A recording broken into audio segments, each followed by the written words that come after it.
entre Christine Lagarde, Jerome Powell y Andrew Bailey desde el Banco de Inglaterra. Saludamos en este contexto a Luis Garbía, es director del Máster de Riesgos Financieros en ICADE. Luis, muy buenas tardes. Buenas tardes, Marta. Encantado de estar con vosotros. Luis, decíamos, semana marcada por la inflación. Conocíamos el IPC de Alemania y el de España, al día siguiente el de Francia. Hoy miramos al de la eurozona especialmente. Realmente la única alegría, por así decirlo, lo hemos tenido en el caso de la inflación alemana, que hemos visto cómo se ha moderado en el último mes, pero en el resto de economías de la eurozona y sobre todo en el caso de la española, atención, porque las subidas son cada vez mayores. España, por el momento, entre las principales economías de la eurozona, es la única que ya está en los 2 dígitos. Sin embargo, si miramos al dato de hoy, ese IPC de la eurozona que se sitúa en un 8,6% en junio, tenemos nuevo máximo histórico sobre la mesa.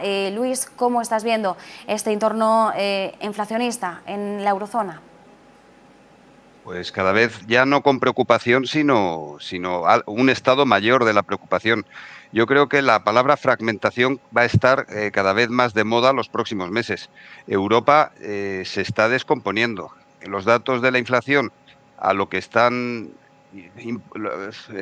nos están empujando es a subir tipos de interés que para el norte de Europa puede tener cierto sentido, para el sur de Europa va a ser absolutamente catastrófico. Vamos a ver una Europa que llevamos ya desde el 2008, no nos engañemos, a 2 velocidades, pero que la primera velocidad de Europa va a ir intentándole seguir el paso a Estados Unidos y la parte sur de Europa cada vez con más dificultades, cuando me da la sensación de que nos seguimos engañando. Estamos intentando pensar que nos parecemos a Estados Unidos.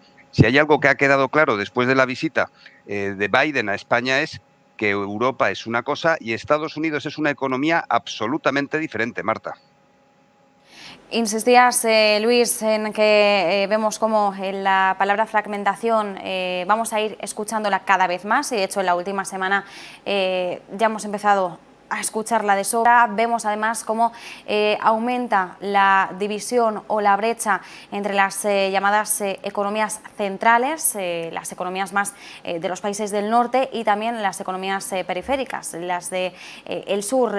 Hablábamos también a principios de esta semana, ha sido alguno de los análisis que hemos ido haciendo sobre ese riesgo de fragmentación de la deuda y sobre la posibilidad de, de que el Banco Central Europeo no le quede otro remedio que rescatar a economías pues que van a sufrir más en estos términos, como son la italiana y la española, en un momento en el que estamos viendo cómo sus primas de riesgo siguen incrementándose.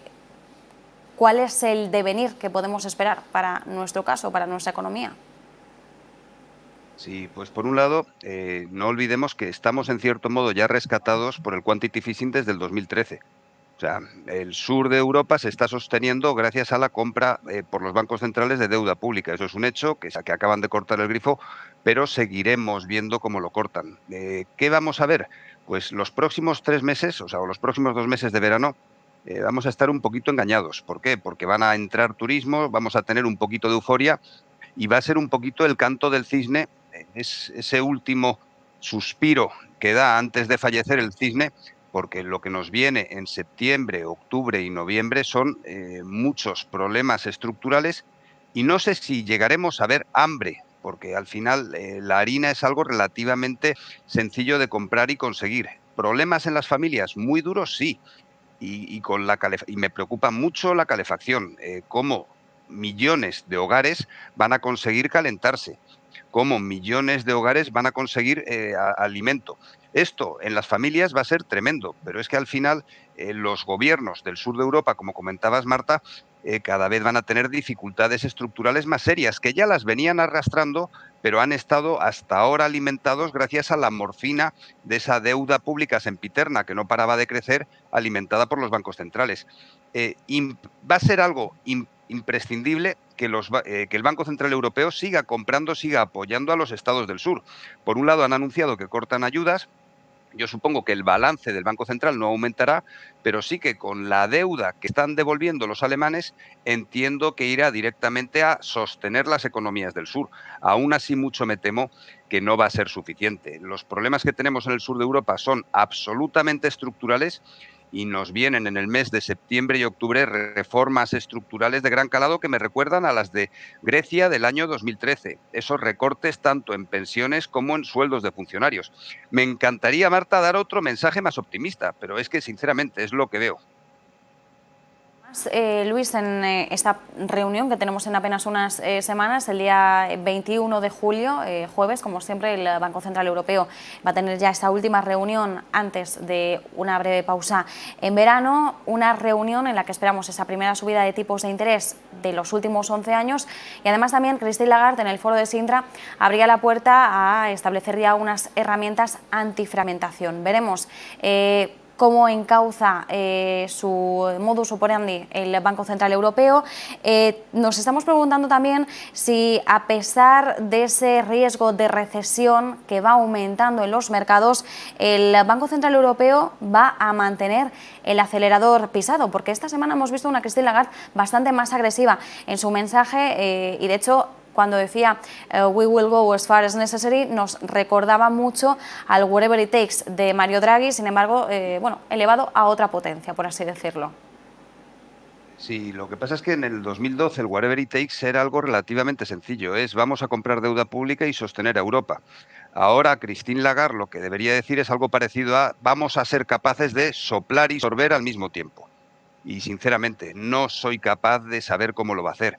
Sí que hasta ahora la política monetaria se ha venido articulando, me permiten los espectadores no ser tan técnico, a golpe de trabuco, a manguerazos. Es decir, estoy pensando en los cheques de Trump, por ejemplo. Se inyectan cheques y da igual si eres multimillonario o no, te cae exactamente igual el dinero.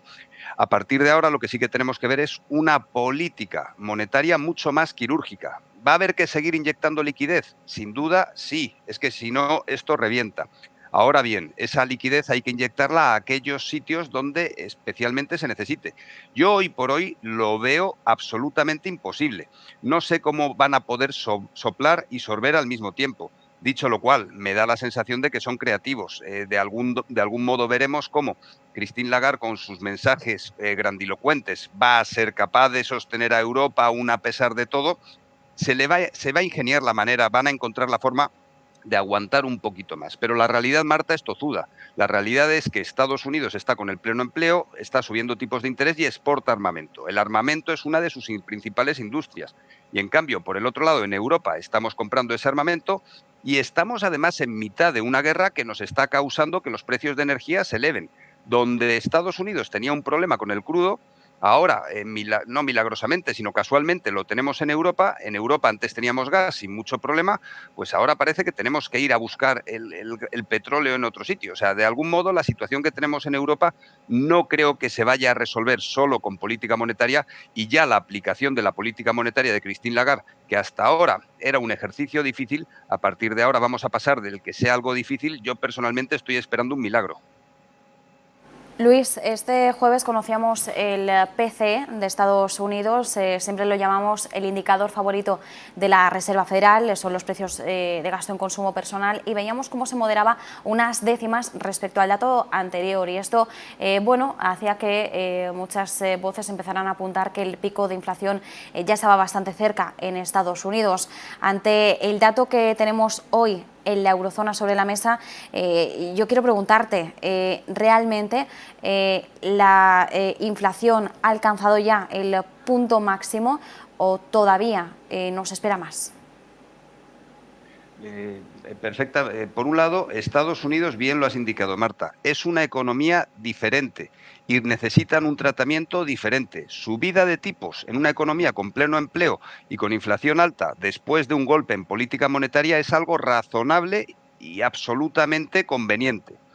En cambio, en Europa, respondiendo a tu pregunta, ¿veremos todavía más inflación? Lo dijo Christine Lagarde, pues creo que fue ayer o antes de ayer. Sí, la inflación ha llegado para quedarse y todavía nos esperan los efectos de esta inflación y los efectos de la inflación de segunda ronda. Subir los tipos de interés en Europa puede que ayude un poquito a las economías del norte, pero es que para las economías del sur es algo absolutamente desastroso. No hay por dónde cogerlo. Respondiendo a tu pregunta, ¿seguiremos viendo inflación? Sí. ¿Por qué? Porque la inflación tiene que ver con el precio de la energía, tiene que ver con el tema de los alimentos, tiene que ver con un montón de factores que son, en principio, independientes de la política monetaria. Estamos subiendo tipos porque es una demanda pues de los halcones, pues porque al final no le queda más remedio desde un punto de vista estético a Christine Lagarde que subir los tipos de interés, pero insisto, es un absoluto error que lo que va a llevar es a una Europa cada vez más fragmentada, dividida, separada, pero no por intereses políticos o culturales, sino por la propia inercia de la política monetaria. La situación que tenemos en Europa es muy, muy complicada, Marta.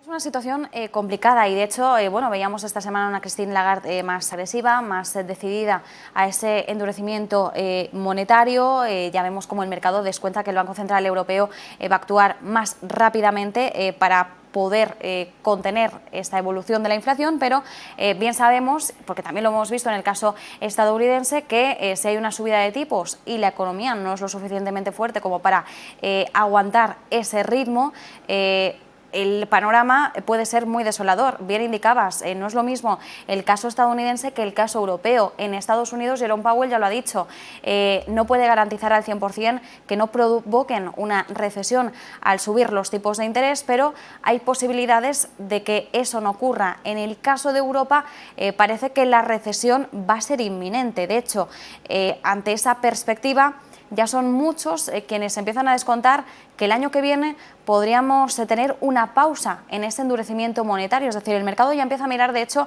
no solo a las próximas subidas de tipos de interés, que ya tiene más que descontado, sino que ya mira a los posibles o las posibles pausas o incluso los posibles recortes para 2023. Y es que me parece absolutamente razonable. Christine Lagarde se está poniendo más agresiva. ¿Qué quiere decir eso? ¿Que se va a poner a decir en sus discursos tacos en alemán? Me da la sensación de que tacos en alemán lo mismo tienen un alcance para los mercados mayor que su discurso tradicional. Pero con independencia de lo que ella pueda llegar a decir con palabras, la realidad es la que es. En Europa estamos en mitad de una guerra. Tenemos los precios energéticos desbordados. Y algunas economías del sur de Europa, que allá en el norte dan un poquito igual, pues tenemos un paro estructural superior al 10%. Al otro lado del Atlántico, en cambio, Estados Unidos está alejado de cualquier tipo de guerra. Son, a todos los efectos, una isla y tienen pleno empleo. O sea, al final, Jerome Powell dice, pues lo mismo, subimos tipos y hay un poquito de recesión. Un poquito de recesión que está controlada. ¿Por qué? Porque estamos exportando petróleo, vamos a exportar más a Europa, estamos exportando armas, estamos exportando, estamos volviendo a desarrollar una guerra en Europa que, quieras o no, ayuda al Producto Interior Bruto estadounidense. En cambio, en Europa, por un lado, en el norte de Europa, ¿va a haber recesión? Pues sí, porque estamos en mitad de una guerra, inflación y encima subimos tipos de intereses que, insisto, los tipos de intereses aquí no sirven de nada y, como bien comentabas, el año que viene vamos a ver bajadas de tipos, pues probablemente en cuanto Europa esté medio destrozada, si no bajadas de tipos, veremos, pues no sé, inyecciones de liquidez completamente. El problema que tenemos en Europa es absolutamente diferente a la situación estadounidense. Y desde el punto de vista europeo, la política monetaria sin rumbo que estamos desarrollando no nos lleva a ningún sitio. No sé, insisto, cómo se va a poder resolver esto. Lo que sí que sé es que subiendo tipos de interés poco vamos a hacer, al menos en el corto plazo. Luis Garbía, director del Máster de Riesgos Financieros en ICADE, como siempre, muchísimas gracias, gracias por el análisis y bueno, seguiremos muy pendientes. Espero que volvamos a hablar de cara a esa reunión a la que vigilamos tan detenidamente de julio del Banco Central Europeo. Apuntado en la agenda, Marta, y de verdad siento no ser un poquito más alegre u optimista, pero es que no soy capaz de encontrar motivos de optimismo en estos momentos. Es lo que hay, Luis. Esperemos de todas formas que en un futuro sí podamos ser algo más optimistas. Mientras tanto, la realidad es la que es e intentamos ser lo más objetivos posibles para poder hacer un análisis muy fidedigno. Gracias. Muchas gracias.